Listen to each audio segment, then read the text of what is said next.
et nous serons guéris. Dis un mot. Ton mot crée. Fais venir à l'existence des choses qui n'existent pas. Donne la guérison là où il y a la maladie. Donne la paix là où il y a le trouble. Seigneur, parle-nous. Parle à tes enfants. Nous avons soif, nous avons faim. Seigneur, nous voulons entendre l'écho de ta voix résonner dans les oreilles spirituelles de chacun d'entre nous. Merci. Parce que tu es un Dieu qui écoute le prière de ses enfants. Non seulement tu écoutes, mais tu exauces. Nous bénissons tous ton nom parce que ce midi encore une fois tu vas nous dire, tu vas nous parler. Et nous sommes dans la joie d'accueillir cette parole. Et nous voulons le manifester, Seigneur, en poussant vers toi des cris de joie. En disant merci, en acclamant ce fort. Pour toi le Seigneur, toi qui agis sur le trône de gloire, toi qui appelles à l'existence, nul n'est semblable à toi. Tu es notre bouclier, tu es notre rocher, tu es notre forteresse. Tu es notre abri sûr. Reçois la célébration, toi qui règnes de siècle au siècle. Béni sois-tu. Amen. Amen. Gloire à Jésus. Amen. Je vais dire une fois de plus encore bonjour à tous ceux qui sont en présentiel ici avec nous pour célébrer notre Seigneur, mais aussi à tous ceux, tous les bien-aimés qui sont sur Zoom ou tous ceux qui vont avoir, par la grâce de Dieu, la possibilité d'écouter ce message. Que Dieu te bénisse, que Dieu te fasse du bien. Nous sommes le dimanche après Pâques. Et lorsque nous lisons dans la parole de Dieu, donc dans la Bible, après la résurrection, Jésus est resté 50 jours sur cette terre. Il a tenu ce que moi j'ai toujours appelé le plus long séminaire. Il a parlé, il a dit des choses, il nous a même promis ce que nous attendons dans les semaines à venir, l'arrivée du Saint-Esprit. Donc nous sommes dans cette période de l'après-Pâques. Donc tous nos messages doivent toujours tourner autour de cet événement, de cette grande victoire que Jésus est venu nous amener. Pourquoi je dis ça? Pourquoi? Parce que quand Jésus est revenu,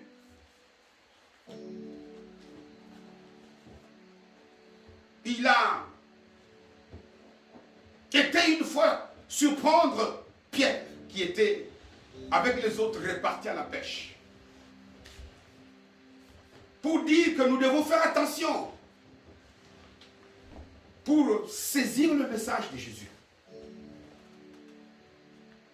Le salut est dans le nom de Jésus, comme nous chantons, comme nous proclamons. Jésus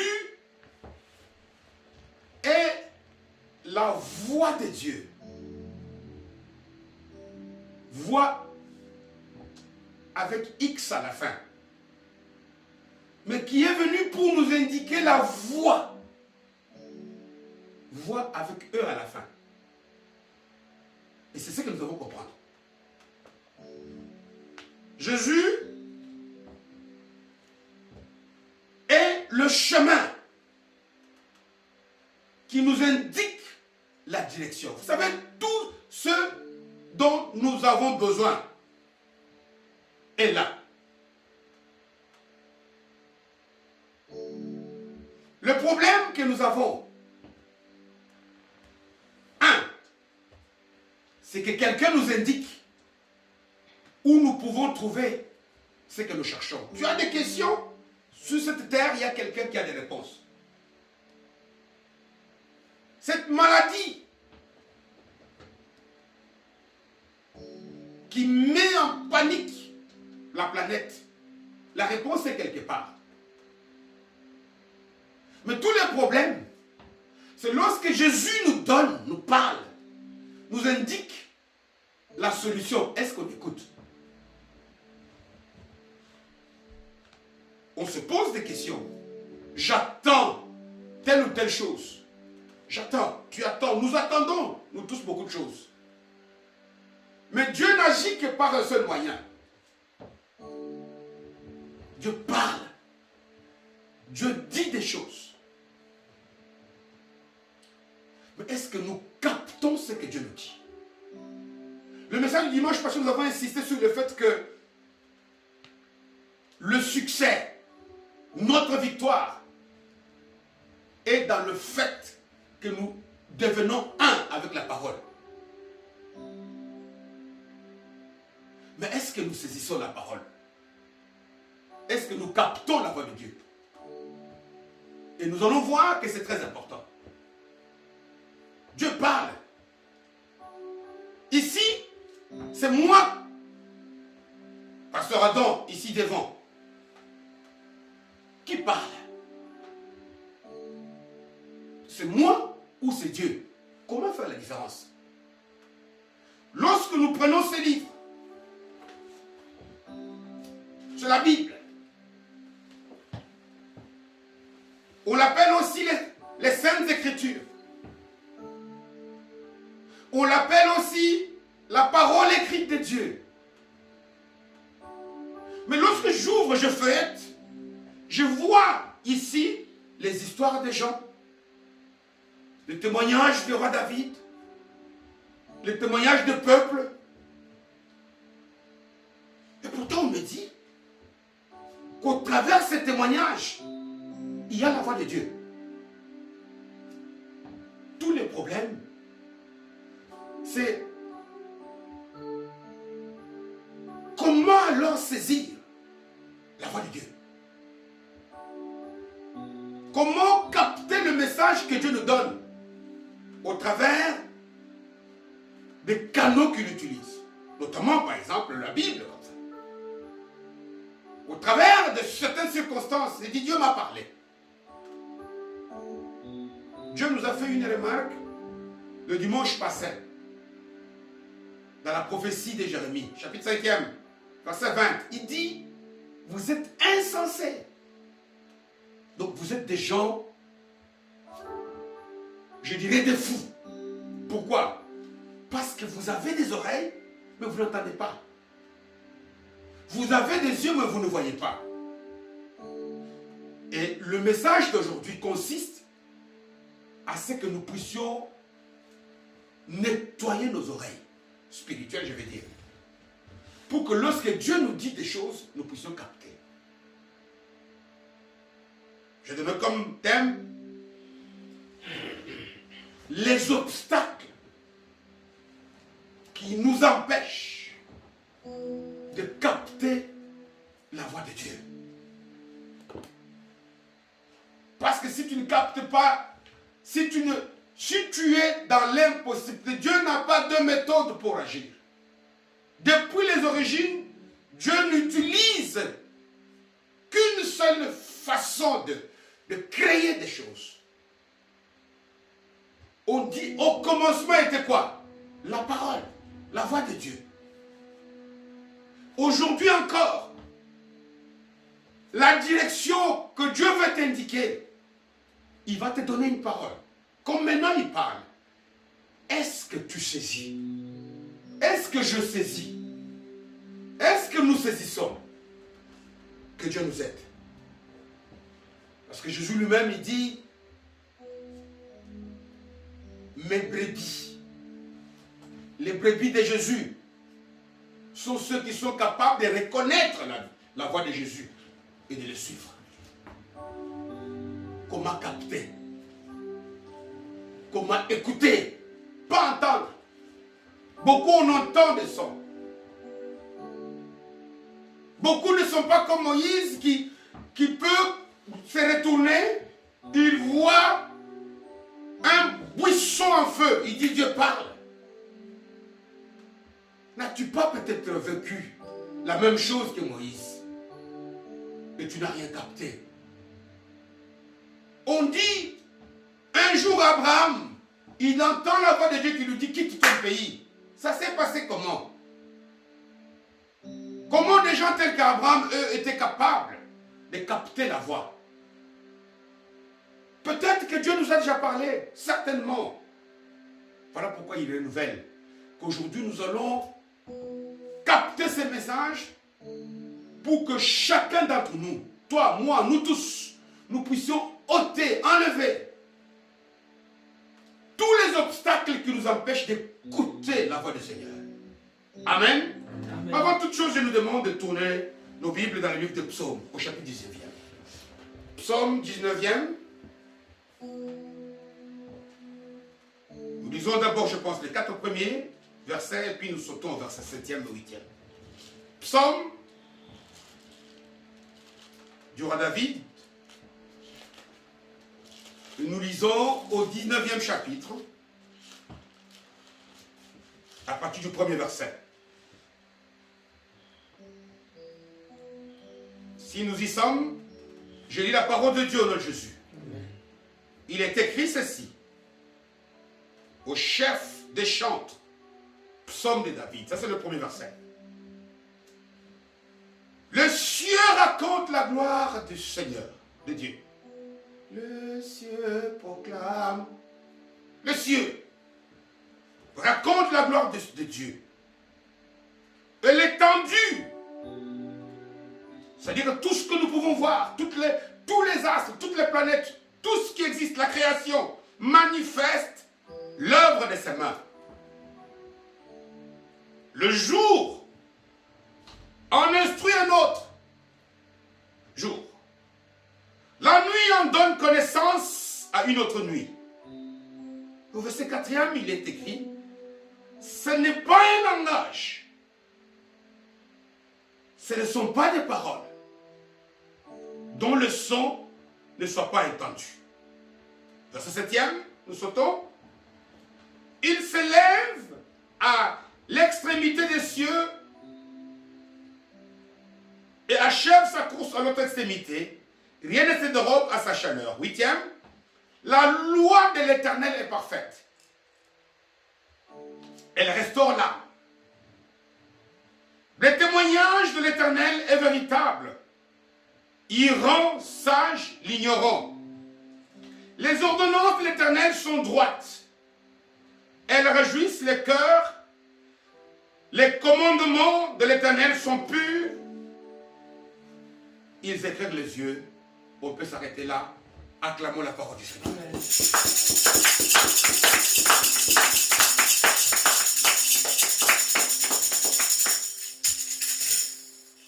Alléluia. Amen. J'aimerais que nous puissions être attentifs à ce que le Seigneur nous dit. C'est bien, j'ai insisté. Nous avons insisté le message du dimanche passé. Dieu dit à Josué, tu vas réussir. Alors quand tu ouvres la bouche, que de ta bouche ne sorte qu'ainsi le dit l'Éternel. Donc, que ce livre de la loi ne quitte pas ta bouche. Donc chaque fois que toi tu parle ce que Dieu veut. Parle amour, parle pardon. Lorsque tu ouvres ta bouche, parle miséricorde. Lorsque tu ouvres, il dit que ce livre de la loi ne quitte pas ta bouche. Donc un enfant de Dieu, lorsqu'il ouvre sa bouche, qu'il parle ce que Dieu a dit. Et il lui a donné la solution. Il dit, pour y arriver, alors, chaque jour et chaque nuit, médite. Parce que lorsque tu vas méditer, et que tu vas obéir à ce que tu vas recevoir, alors tout ce que tu vas entreprendre, tu vas connaître du succès. Voilà ce que la parole dit. Dieu a insisté. Mais nous avons vu pourquoi Dieu insiste. Nous avons lu dans le livre de Samuel, chapitre 3e, quelqu'un qui dormait dans le temple. Nous, parfois on vient que 1 ou 2 heures dans le temple. Quelqu'un qui dormait dans le temple, le jour et la nuit. Samuel, à côté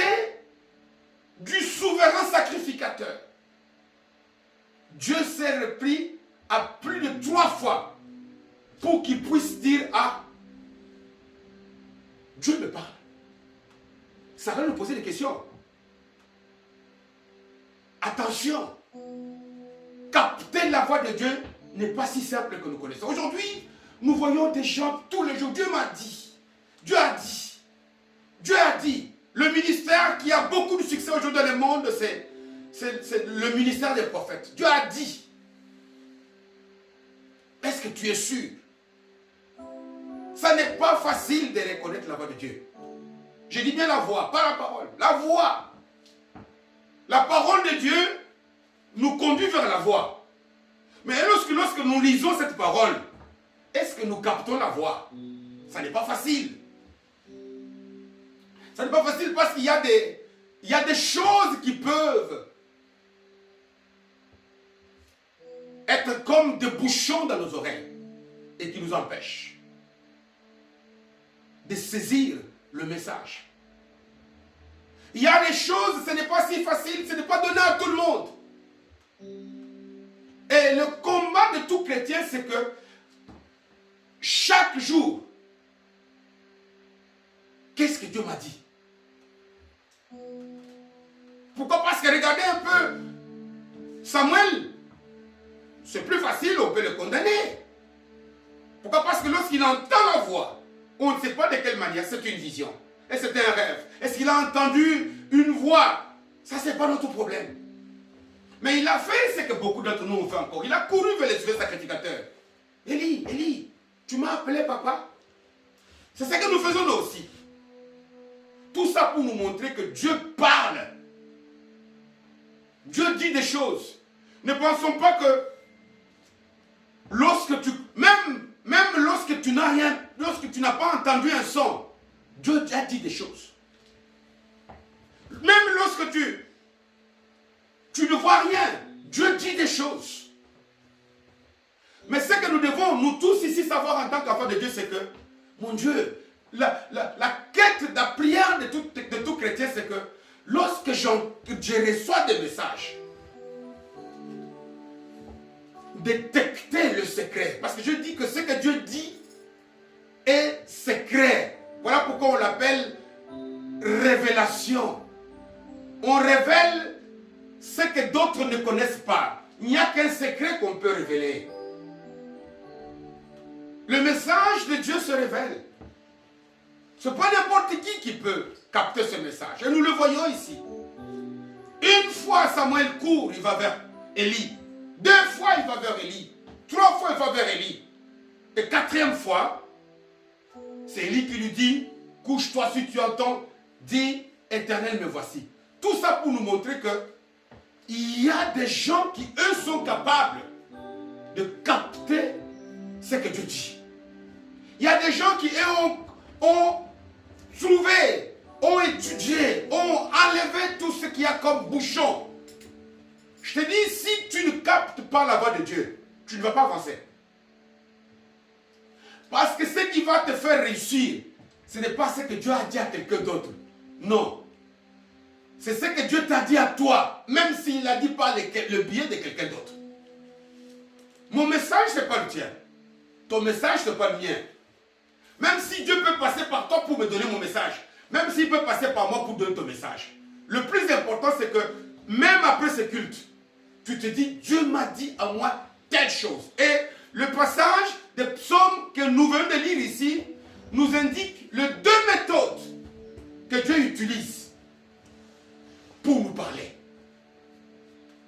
Du premier verset, ou même le verset 2e, jusqu'au verset 4e, nous indique que la nature, la création parle. Ça voudrait dire que lorsque tu te réveilles le matin, tu vois la pluie. Prie pour chercher à savoir quel message Dieu va me donner. Pourquoi? Parce qu'il dit, les cieux racontent. Combien de fois parfois tu t'es déjà mis au bord d'un lac? Tu contemples, tu dis, waouh, Dieu est grand. La création nous révèle la nature de Dieu. Combien de fois parfois on regarde sur des photos les chutes d'eau qui tombent, les bruits des oiseaux. Parfois on contemple les animaux. La création nous révèle. Vous savez, Le problème, ce n'est pas Dieu se cache. Le péché a mis une barrière. Le péché nous a séparés de Dieu. Il a mis comme un mur. Lorsque Dieu a créé la race humaine, Adam, Ève, on nous dit que tous les jours, ils se voyaient, ils se parlaient. Il n'y avait pas. Mais après la chute, des choses ont changé. Il n'y a que des gens qui peuvent suivre une certaine démarche. Des gens qui sont capables de regarder la nature. On dit, les cieux racontent la gloire, l'étendue manifeste. Le jour instruit un autre, la nuit aussi.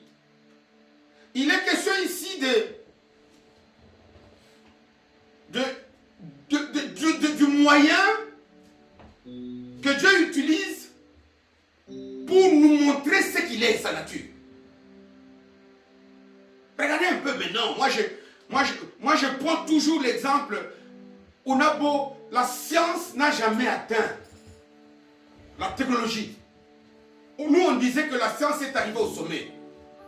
Les scientifiques étaient en train de concevoir des plans même pour aller au soleil. Mais depuis plus d'un an, regarde comment Dieu se révèle que seul Dieu est grand. Il faut des microscopes pointus pour être capable de voir un virus. Mais toute la science est dépassée. Mais ici, dans la révélation générale, c'est là, elle est à la disposition de tout le monde. Ce que la nature nous révèle, ça c'est pour toute la création. Mais il y a ici, à partir du 8e verset, le psaume nous utilise des vocabulaires, la loi de l'Éternel, les témoignages de l'Éternel, les ordonnances de l'Éternel, les commandements. Ici, il est question de la révélation spéciale qui est faite et consignée dans ces livres qu'on appelle la parole de Dieu et la Bible. Là où la plupart d'entre nous, nous pouvons tirer une révélation spécifique pour moi, c'est lorsque nous méditons ces livres. Mais toute la question, c'est que lorsque nous lisons, je le redis, comment alors saisir la parole de Dieu? Comment, au travers de l'histoire d'un peuple en Égypte, Dieu me parle moi? Comment, au travers de ce que Pierre a fait, Pierre a marché sur les eaux, quel est le message pour moi? Parce qu'ici, le psaume 19 ici nous révèle les deux méthodes que Dieu utilise pour nous parler, pour nous communiquer des choses. La nature, la création, et puis la parole révélée. Mais nous avons vu, à partir du cas de Samuel, que les moyens, les méthodes sont là. Mais il n'y a que des gens qui sont rodés. Il n'y a que des gens qui ont pu travailler leur vie, leur manière, leur relation avec Dieu. Ce sont ces gens-là qui, au travers de ce que la création révèle. Quand je parle de la création, c'est que même les circonstances de la vie. Tu n'as jamais vu, tu vas quelque part, tu vois un accident devant toi. Et ça te donne des leçons. Dans la vie, il ne faut pas faire de la vitesse. Parce que lorsque je roule vite sur une route glissante, je peux faire un accident. C'est une circonstance malheureuse. Mais Dieu t'a parlé. Ça, c'est la création qui m'a parlé. Ça, je ne l'ai pas lu dans la Bible. Mais il y a aussi les ordonnances. Il y a aussi les lois. Et je dis qu'il y a deux grands obstacles. Il y en a plusieurs, mais Dieu m'en a révélé à moi deux. Et chacun d'entre nous, pendant cette période qui nous sépare jusqu'à la Pentecôte, nous devons travailler pour que nos oreilles spirituelles soient nettoyées, pour que nous puissions capter ce que Dieu nous dit. Que ce soit au travers de la création, ou que ce soit au travers de la parole lorsqu'on la médite. À quoi sert-il de méditer la Bible tout le matin si on ne saisit rien? La preuve, c'est que nous lisons, mais on a capté peu de choses. Or, les brebis du Seigneur, ils doivent entendre, ils doivent écouter, ils doivent saisir. Lorsque Jésus est avec Pierre, Jean et Jacques à la montagne, lorsqu'ils entendent la voix du Père, il leur dit, celui-ci est mon fils, écoutez-le. Donc, chaque matin quand je me réveille, même quand je prie, quand je travaille, tous mes efforts doivent être déployés pour écouter ce que Jésus me dit. Jésus est la parole de Dieu.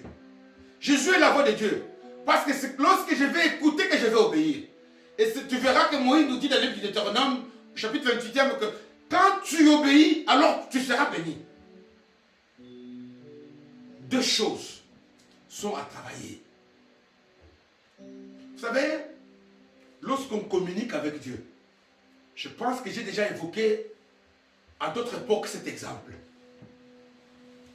C'est comme un chauffeur qui tient le volant, qui roule, qui arrive à un carrefour, il est tout seul, il n'y a personne, il s'arrête.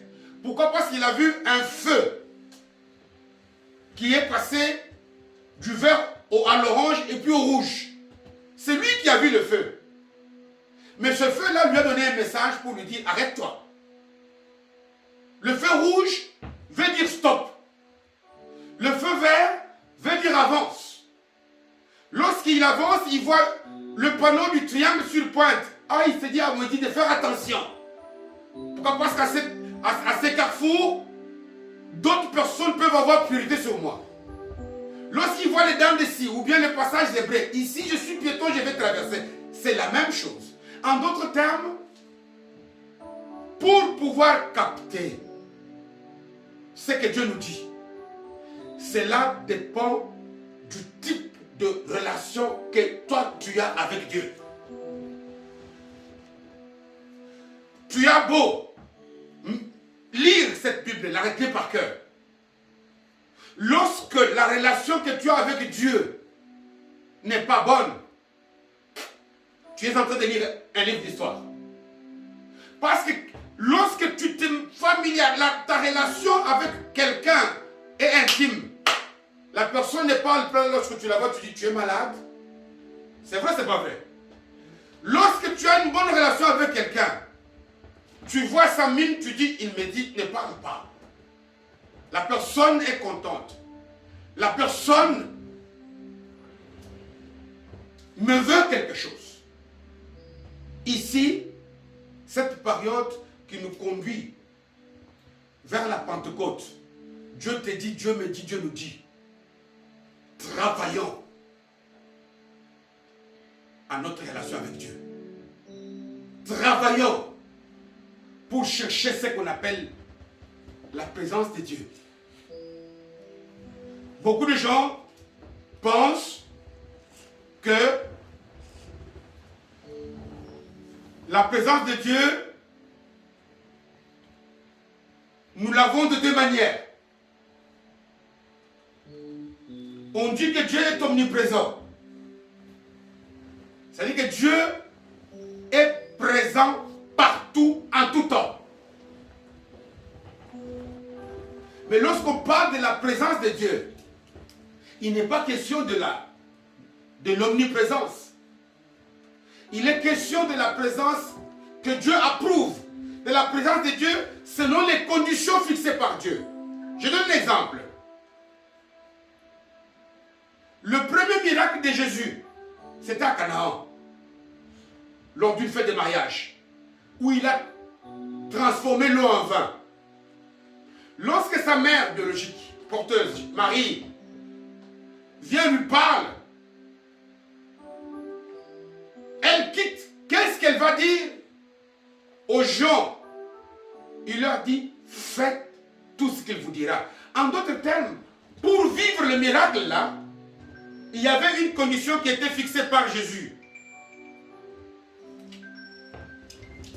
Il y avait une condition qui était fixée par Dieu. Dès que tu n'as pas... Si ces gens-là n'avaient pas respecté cette condition-là, le miracle n'aurait jamais eu lieu. Lorsque Dieu voit Moïse au buisson ardent, Exode chapitre 3, verset 5, il lui dit, si tu veux me voir, ôte tes chaussures. En d'autres termes, si Moïse n'a pas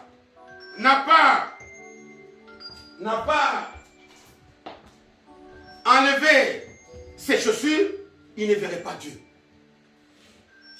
Et le problème est à ce niveau-là. Nous devons travailler notre relation pour être capable de nous mettre dans des conditions où la présence de Dieu nous soit effective. Dieu nous dit par exemple, dans Hébreux chapitre 12, verset 14, cherchez la sanctification et la paix avec tous. Sans cela, personne ne verra.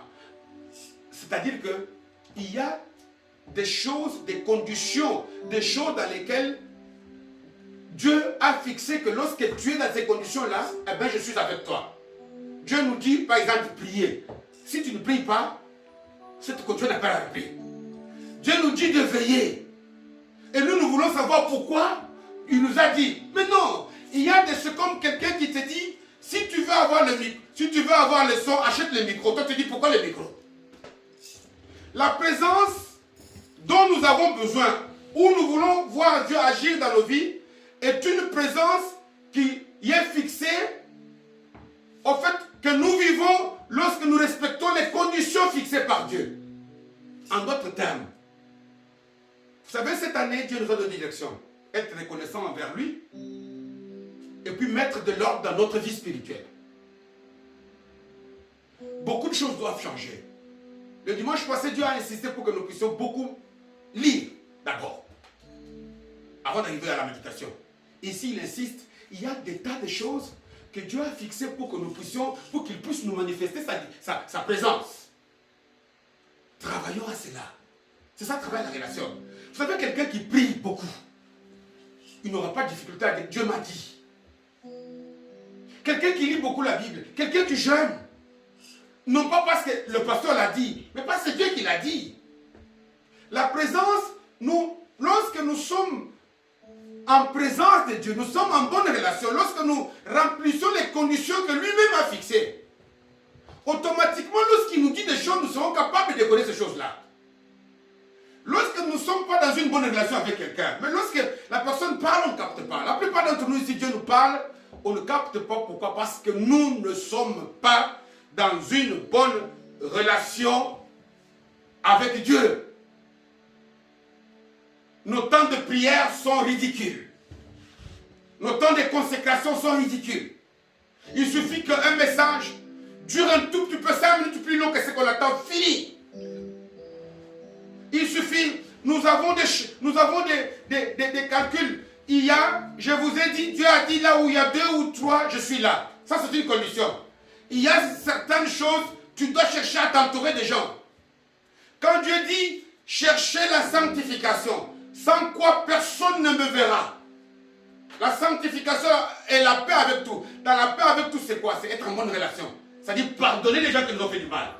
Et lorsque tu es dans ces conditions-là, tu es en train d'arranger ta relation avec Dieu. Lorsque la relation avec Dieu est bonne, automatiquement, Dieu peut te parler même au travers d'une circonstance. Tu dis, pourquoi j'ai vu telle sœur comme ça? C'est qu'il a besoin que Dieu veut passer par moi pour que je l'aide.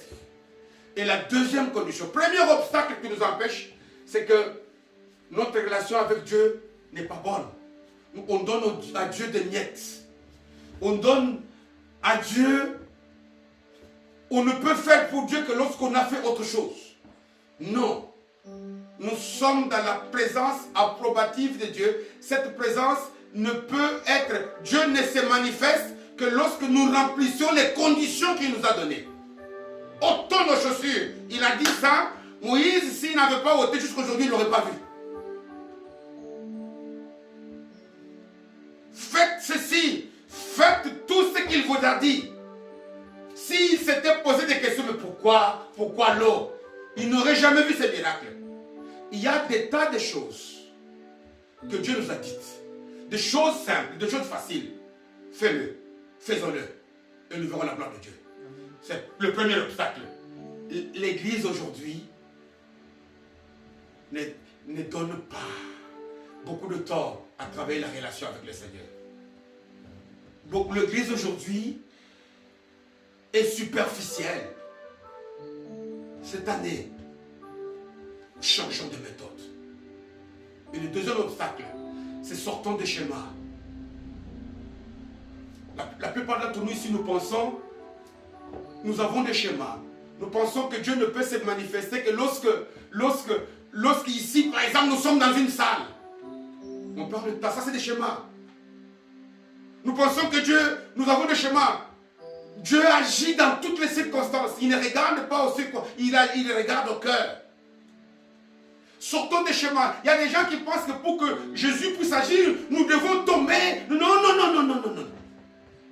Il y a des moments où nous avons besoin de paroles fortes. Comme par exemple, il a crié devant la tombe de Lazare. Lazare, sort! Mais il y a des moments où, par exemple, à la piscine, où il y avait beaucoup de gens, il a parlé à une personne pour lui dire, prends ton lit, lève-toi. Sortons des schémas. Sortons des méthodes. Pourquoi est-ce qu'aujourd'hui le pasteur ne m'a pas imposé à moi les mains? Les mains des pasteurs n'ont pas d'importance. Ce qui compte, c'est le message que Dieu t'a donné. Si ce jour-là, Jésus veut que tu puisses être guéri sans qu'on t'impose les mains, le problème ne sont pas les mains. Le problème, c'est que ce que Dieu t'a dit. Tu dis, regarde, il a mis les mains à tout le monde. C'est que pour moi aujourd'hui, Dieu m'a parlé comme à ce malade. Comment on dit? À la piscine de Bethesda. Prends ton lit, marche. Parce que il l'a fait tout doucement. Quittons le schéma. Quittons les projets, les plans tels qu'on les a faits. Comme ce père qui amène son fils pour lui dire, je suis venu avec, il est malade, afin que tu puisses lui poser les mains. Non. Laissons Jésus choisir les méthodes, il est infini. Laissons, lorsque nous venons au culte comme ça, nous ne devons pas venir en nous attendant que Dieu va agir parce qu'on a fait ceci ou cela. Non. Il est en train d'agir maintenant, est-ce que tu le vois? Tu es peut-être distrait. J'insiste. Parce que nous allons passer à la fin de ce message aujourd'hui. Parce que je sais que même psychologiquement, nous sommes atteints par rapport aux circonstances que nous vivons. Voilà pourquoi nous avons tenu à partager de ce genre de messages. Est-ce que nous avons capté? Qu'est-ce que Dieu nous enseigne? Qu'est-ce que Dieu t'a dit? Cette circonstance que tu es en train de traverser, que tu vois, nos proches, peut-être malades, des problèmes qui durent. Qu'est-ce que Dieu t'a dit? Quelle est la relation, le niveau de ta relation entre Dieu et toi? Compare, prenons comme échelle ce qu'était ta relation l'année 2020 et cette année. C'est pareil? C'est plus ou c'est moins? Sors des schémas. Sors des chemins tout tracés. N'entends pas ce que les gens te disent. N'espère pas que les choses se passent comme toi tu as pensé qu'elles puissent se passer. Que de la manière dont toi tu attends que ça puisse se passer. Tu verras Dieu agir. Que Dieu t'aide, que Dieu m'aide. Pour que ces bouchons-là, qui font que nous avons une relation. Si aujourd'hui Dieu t'apparaît, il te pose à toi la question de savoir, ta relation avec moi, elle est comment? Intime ou superficielle? Quelle réponse tu vas lui donner? Travaillons, bien-aimés, pour avoir une relation intime avec Dieu. Parce que dans l'intimité, tout ce que Dieu va nous dire, d'abord il va nous cacher, parce qu'on ne cache rien à son intime. Et puis, même son silence, on va capter ce qu'il nous dit. Que Dieu bénisse sa parole. Amen.